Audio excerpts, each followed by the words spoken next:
Hi, welcome to Neuroverse a podcast hosted by Clara and Carolina, where we discuss all matters from neuroscience to philosophy and beyond. Today's episode is on brain-wide dynamics and the concept of criticality. And to help us with this topic, we have a special guest, Dominic Burrows. Dominic just completed his PhD at the MRC Centre for Neurodevelopmental Disorders at King's College London, where his research focused on multiscale dynamics in epileptic seizures and linking what happens at the single cell level to the brain-wide level. Welcome to our podcast, Dominic. Hey guys, thank you so much for having me on here. It's a real pleasure. So, what motivated you to study criticality in the first place? What is criticality? I can start with what motivated me. It's actually convenient because I didn't actually know what criticality was really before I started to read about it. So I was working with zebrafish, and one of the great things about the zebrafish is the brain's very small when they're in the larval stage, and they're completely transparent. So you can use kind of 2 photon microscopes and other fluorescence microscopes to image single neuron activity, but also do it at the whole brain scale. So kind of get microscale dynamics and macroscale dynamics at the same time. And then obviously the next kind of question becomes, what do you do with the data, right? Like if you could in theory record from every single neuron in the human brain, what do you then actually do with it? That almost becomes a harder problem than trying to even capture the data in the first place.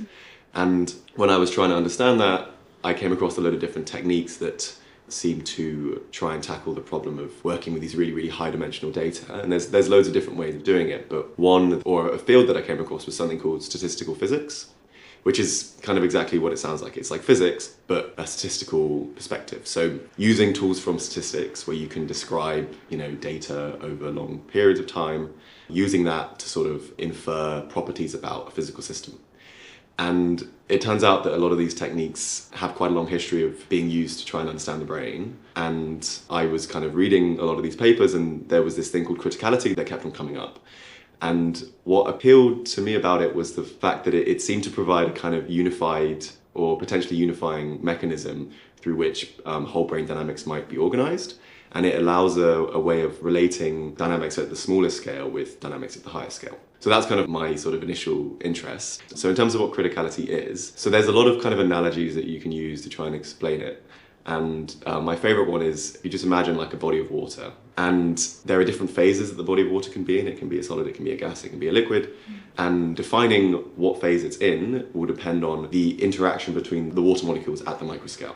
And actually, if you want to, for example, figure out what phase it's in, you don't really need to know what every single particle in that body of water is doing. In theory, you could try and derive that, and it would be unbelievably complicated, but you don't need to know that to pull out some interesting features about the system. For example, is it a gas, is it a liquid? And so what you can do with a body of water is, as an experimenter, you can like manually change the temperature and then see, okay, at what point does it go from let's say a liquid phase to a gas phase? And when it crosses over that boundary, that's what you call a phase transition, because the macroscopic properties of the water are changing. And for that to occur, there's some properties at the microscale that essentially are kind of spreading through the whole system, so that you have this sort of structural change. And in the body of water example, imagine that you were to hold the temperature at exactly like 99.9 degrees, like as close to the boiling point of water as possible.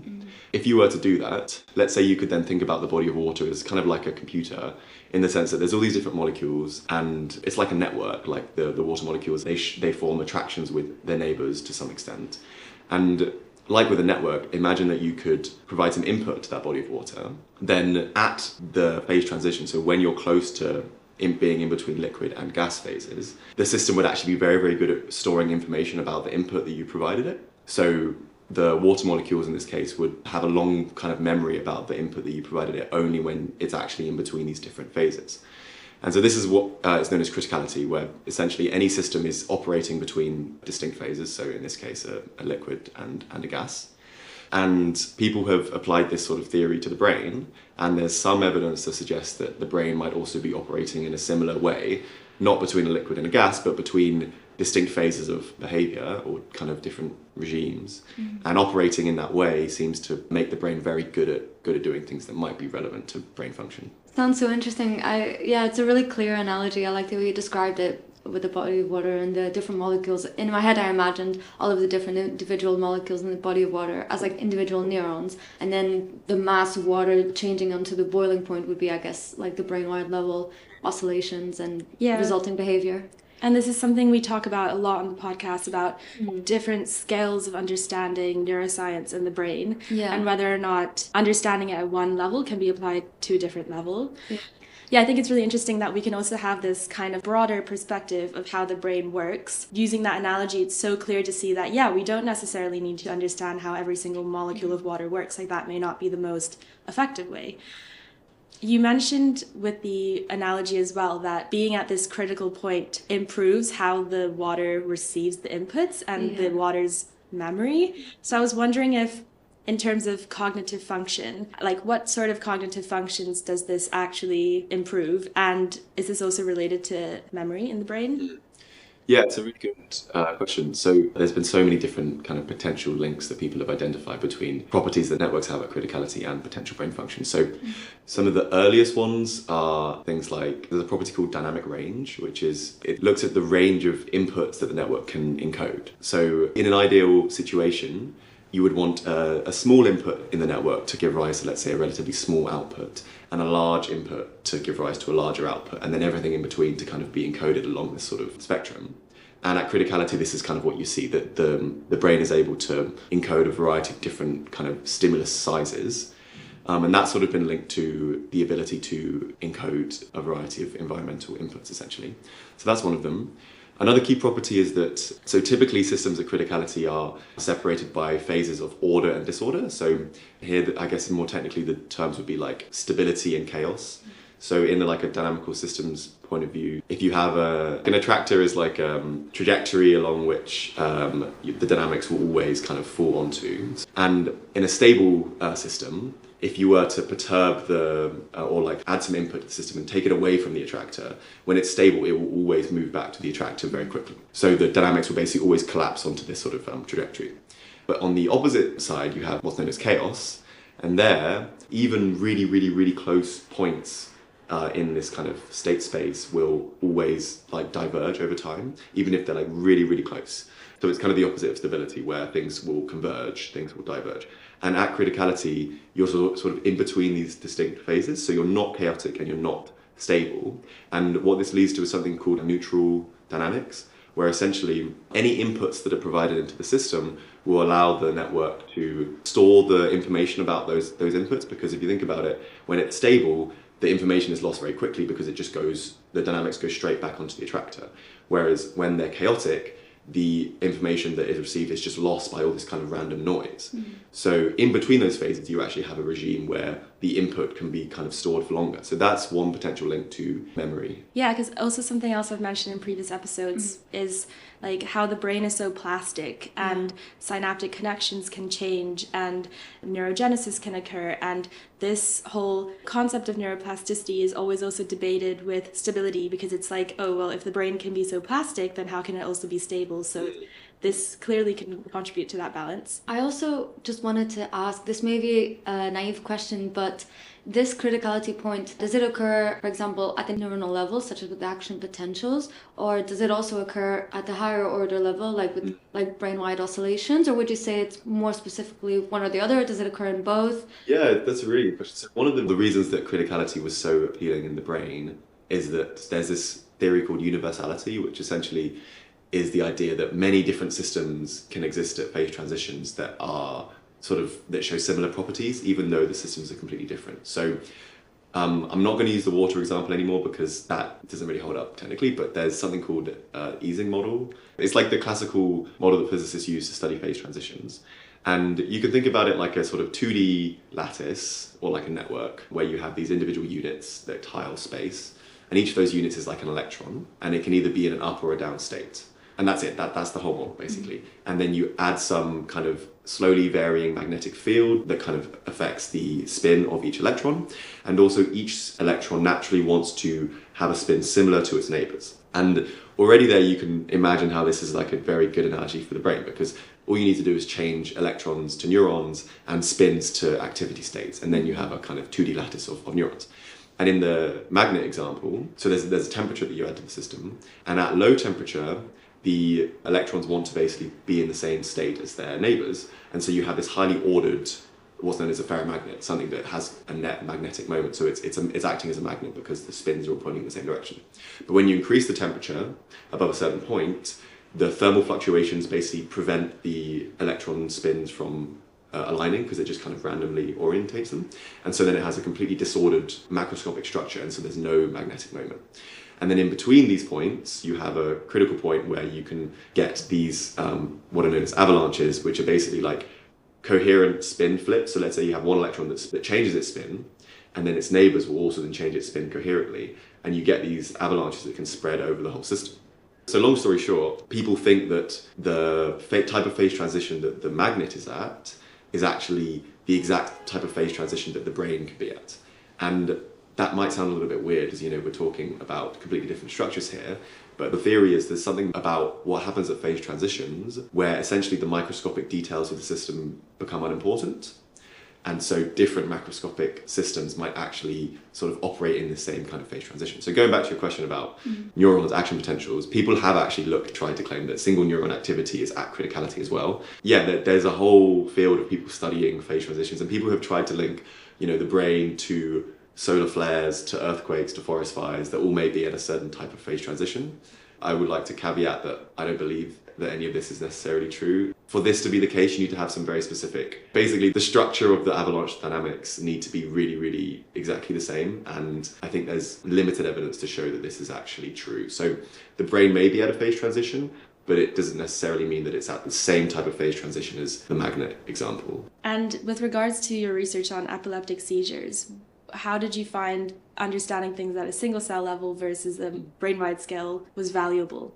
Yeah, it was a real challenge. Well, it still is a real challenge, but I think because people in most fields of neuroscience, but particularly in epilepsy, really live in just different universes when it comes to the scale at which they study the brain. Mm-hmm. So, people who are looking at EEG stuff, they have a very, very different understanding of epilepsy than people who look at microscale single neuron activity or populations of neurons. And that was evident in the nature of my supervisors, for example. One of them was a clinician and one of them was a basic neuroscientist, and the way they just viewed the question was completely at odds. And so trying to find a way that could actually link them together was quite difficult. But I think what I loved about the criticality idea is that it can provide a relatively general mechanism through which single neuron behavior can collectively drive macroscopic dynamics. We've had a physicist on our podcast before, Lisa Rosenberg, and in that episode and in other episodes we did talk a lot about the different laws within each system, like on a micro scale versus macro scale. And we also talk a lot about multidisciplinary and how it's good to cross-fertilize, but I think it's also incredibly important to cross-fertilize within the same field, within different levels, and try and see what the laws are at each level and if they are like translational. I also had another question. So I noticed in your thesis that you said that seizures are invariably unstable in the functional sense, but not in the dynamical system sense. And I just wanted to ask you what the difference is between the two, because intuitively I would imagine that seizures would be unstable in the dynamical sense, but you're saying it's not? Mm-hmm. Yes, so when I'm talking about functional stability, that kind of definition I sort of half made up for the thesis, but essentially what I'm talking about is any change in the dynamics which disrupts like normal functioning, right? So what I mean there is, by definition, a seizure must be functionally unstable because it's something that disrupts normal brain function, okay? The dynamics are pushed out of their normal range into an abnormal one. That's kind of a slightly simple definition. The dynamical sense, so again, I was talking about, more stable or unstable dynamics. And actually, when you look at it from different scales, different sort of hypotheses about whether the dynamics during a seizure should be more stable or unstable. So when you look at it from the macro scale level, where you have these sort of brain activity traces that are averaged over hundreds of millions of neurons, people actually have shown that the dynamics become more ordered and so more stable. So for example, you have these like highly regular oscillating dynamics where different brain areas start to oscillate in phase together more strongly than you would see before a seizure. Okay. And so when you look at that, that actually implies that the dynamics are highly stable. But then actually what I found looking at the microscale, when you have access to every single neuron, the dynamics actually become more chaotic during the seizure. They become more disordered. And so I think that largely is just an averaging effect that happens at higher scales when you throw away, because again, if EEG is just averaging, you're by definition removing any of the heterogeneous neuronal activity because it's just getting averaged out. The only stuff that you will see will be the synchrony, essentially. And if all you're seeing is synchrony, then it's likely that the dynamics are going to be more ordered. Whereas when you have access to all of the noisy, asynchronous activity, what you find actually is that, seizures are more kind of disordered. And I think that emerges, if you remember back to the example I was talking about, where you have like an attractor, and then let's say you have 2 points in state space near the attractor, and in a chaotic system, they just diverge really, really quickly. And that, I think, is because there's essentially more connections between neurons in the network.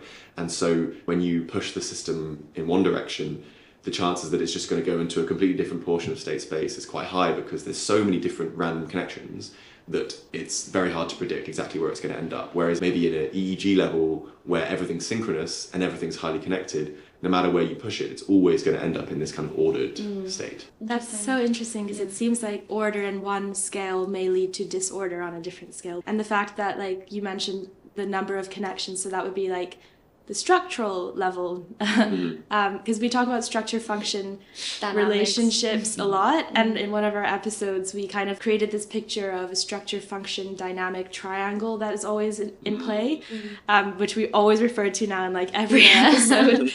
And so if the number of connections, which represents the structure, can be related to the dynamics in terms of how chaotic the system is, and that also is related to the function, it's just, wow, very interesting. I also wanted to ask about something we talked about in a previous episode on noise in the brain. So there we describe the 1/f signal that is found in neural activity, and how this is sort of like a baseline noisy activity in the brain that influences how incoming information is taken and processed. And so I was wondering if this 1/f noise is related to self-organizing criticality, and whether it underlies it. Yeah, so the theory is yes. So there was this paper by a researcher called back in the 80s, which was the first paper that sort of coined this idea of self-organizing criticality. And maybe I should explain what that is. So the magnet example that I was talking about, manually the experimenter will change the temperature until the system undergoes a phase transition. But for any biological system that doesn't have some experimenter just controlling it, if it wants to remain at a phase transition, if it wants to remain at criticality, it needs to find a way of doing that itself by sort of homeostatically maintaining its own dynamics within that range. And in this paper, they used a really, really simplified model of a physical system, which was basically a sandpile model. And in this model, you have a flat table and some sand, and you basically just are slowly dropping sand grains onto the pile. And for a while, nothing happens, because the slope of the sandpile is so flat, there are no dynamics to the system. But eventually, the system will kind of self-organize in the sense that its slope will increase to a sort of steep enough level that you'll have a non-negligible probability that adding another sand grain to the top of the pile will trigger sand grains beneath it to essentially like shift and move, and this is what they kind of define as avalanches. And so it's self-organizing in the sense that there's a sort of interplay between the input provided by the sand grains and the structure of the sand itself, such that it's always going to organize its slope to the point where these avalanches are likely to occur. Because every time another avalanche happens, the slope sort of reduces a little bit until the point that more sand grains are added again. And so in this paper, what they found was that you have these avalanches, and they're called scale invariant, which basically means that when you look at the size of the avalanches, they can essentially happen over many different scales. So they can be really, really small, but they can also essentially be as large as possible given the scale of the system.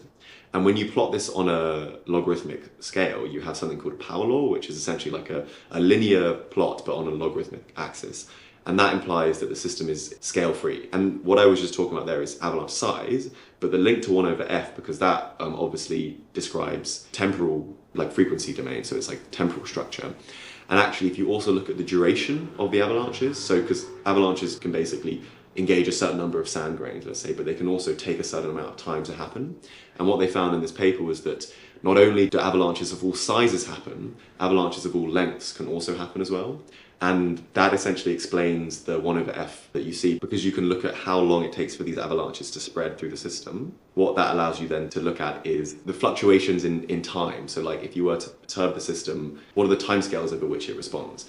And because of this power law structure that you see, you have a large number of very, very, very short avalanche events that are very highly likely to happen. And then you have a very rare probability of having these really, really long events that can happen. And so that's basically what gives you the 1 over f structure, because you have this relationship between probability and the length or the time period of the event. Yeah, okay, that makes sense. So the avalanches sort of represent the propagation of activity through the brain or a neural network. Yeah, interesting. Yeah. I wanted to also ask, because something we discussed in the 1 over f episode is how one potential underlying mechanism, although it's not yet known, is the balance between excitation and inhibition in the brain. So is this also implicated in criticality? Yes, people have looked at how the ratio between excitation and inhibition in the brain can allow us a network to self-organize to criticality. And there's been 2 main papers. They took slightly different approaches, but one was looking at a balance in the strength of the synaptic weights between excitatory and inhibitory synapses. And well, essentially tuning the strength of those connections from strong to weak can allow the network to either be in a sort of asynchronous chaotic regime to a critical regime. And there was another paper which looked at the number of connections, so instead of the strength, just the number, and actually when that's relatively balanced, you get these scale invariant avalanches that occur. So I think theoretically there's evidence for it, and part of my work, for example, looking at epilepsy, which shows that when you disrupt EI balance, the system seems to be pushed away from criticality, definitely implies that it's important for regulating it. But I think it's also good to bear in mind that the brain is a network of excitatory and inhibitory units, so it's probably not all that surprising that changing that, disrupts the network dynamics in that way. Right, like it may be correlative but not causative. It's hard. So for example, in my work, I was giving this drug which basically stops inhibition in the brain. It blocks the inhibition signals. So there's more excitation, and I'm using that as a way to test what happens when you disrupt EI balance and how does it affect critical dynamics. And we see that criticality is lost, but given that the system is very complicated, there's a million downstream pathways that could be affected. For example, like the topology of the network, the different plasticity mechanisms, loads of different things that are likely to be altered. And so it's quite hard experimentally to say for certain that what you changed is, just the ratio of excitation to inhibition in the brain. Yeah. I have another question. Again, this may be quite naive, but how do you spot criticality in the brain? Do you go from an experimental top-down approach in the sense that you look at behavior, like memory or seizures, and are like, oh, there's a point where something is happening, let's look at the dynamics and then conclude that that's the criticality point? Or is there some sort of we know within this brain region, the oscillation criticality point is this? How do you determine? So, the standard way is to just look at the neuronal activity. And then you can use this feature called avalanches that I was talking about before. And there are kind of specific statistics in the avalanche dynamics that are expected at criticality. And this is the major problem, I think, with the field of criticality, is that in an experimental system, you just don't have access to the system parameters. You're trying to infer them from the activity. So there's a variety of different features. For example, power laws in avalanche dynamics I was talking about. There's also something called universal scaling functions and exponent relations, branching ratios as well, that you can use. And importantly, all of these things should show certain values at criticality, but there's been quite a lot of work to show that non-critical systems can also exhibit some of these properties as well. So that's the main caveat of this whole field, is that all the features are kind of correlative. The more features you find, the better your chance of finding criticality, but it does not preclude the chance that you just have a system that is random but happens to be showing these features as well. Also, from what we've been saying, criticality now, I know it's very theoretical, but to me seems like such a universal thing now. It's in sand and water, magnets. So what is a non-critical system? Yeah. So a non-critical system is any system that is not at a phase transition. And I think most systems are not critical. Because of the whole self-organizing thing, it's quite hard to maintain the dynamics in that range naturally. The examples I can think of, again, because it's hard to know in experimental systems, but like people have looked at, models of neuronal networks, and the majority of neuronal network systems are not at criticality. So there's this really famous paper which was kind of looking at like asynchronous chaotic dynamics, and that was like one model of the brain, and there they were looking at balanced excitatory and inhibitory connections in a slightly different way to the ones we were talking about before. And here the state is actually quite ordered in the sense that the activity of each neuron is sort of independent of every other neuron, and you don't have avalanche dynamics, you have kind of just asynchronous firing. So that's one system. And interestingly, criticality is not the only system that's potentially computationally favourable for the brain. This regime that I was talking about, the asynchronous one, is also beneficial in different ways. So I think there's been a lot of people who have found criticality and then like, well, therefore this is how the brain works because we know it's optimal, but it depends for what. I think the field is kind of moving away from the idea that criticality is just a general framework for all brain states, but actually it might be beneficial for certain regimes. And what's useful for the brain is to be able to switch between a critical state and a non-critical state. Just going back a little bit into like structure-function relationships and criticality at different scales, I find it so interesting how you can see it on the electron scale, like to do with spins, but also to do with oscillations, so on a brain-wide level. But also, I think we don't refer to it as criticality, but we also talk a lot about phase transitions in biochemistry. So like the formation of membranes, I think relies a lot on the properties, on hydrophilic and hydrophilic properties of proteins. And it just kind of makes me think about for example, the morphology of neurons and relating that membranous structure that has this specific structure that then allows the neuron to have specific action potentials and then may or may not potentially relate to the more brain-wide level oscillations. Also, just to link this back again to the episode we recorded with Lisa, the quantum physicist, we were talking about like why the structure of the cosmic web may be similar to the structure of the brain, maybe, according to our human pattern-seeking perspective. But something that she mentioned, which I also really agree with, is like these properties or systems have probably evolved this way to carry out the specific functions that are required of them.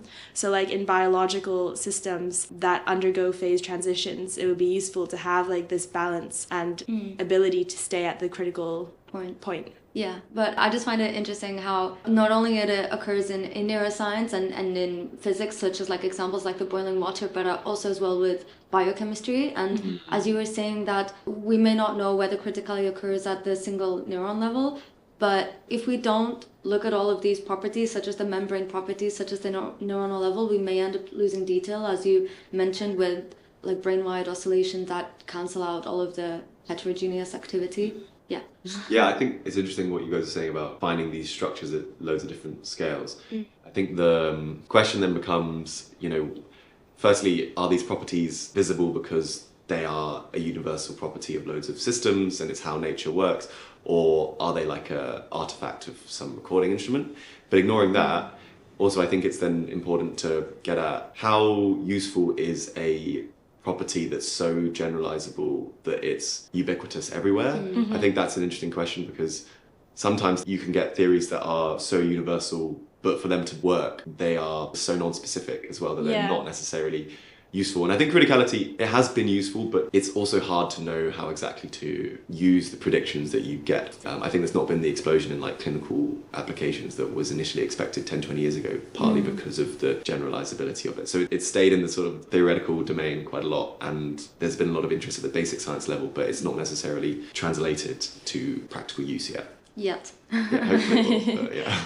Yeah, and ultimately theories such as this are made so that we can conceptualize things for our own benefit. So it would be great if it could be used as like potential biomarkers for certain neurological disorders or something else.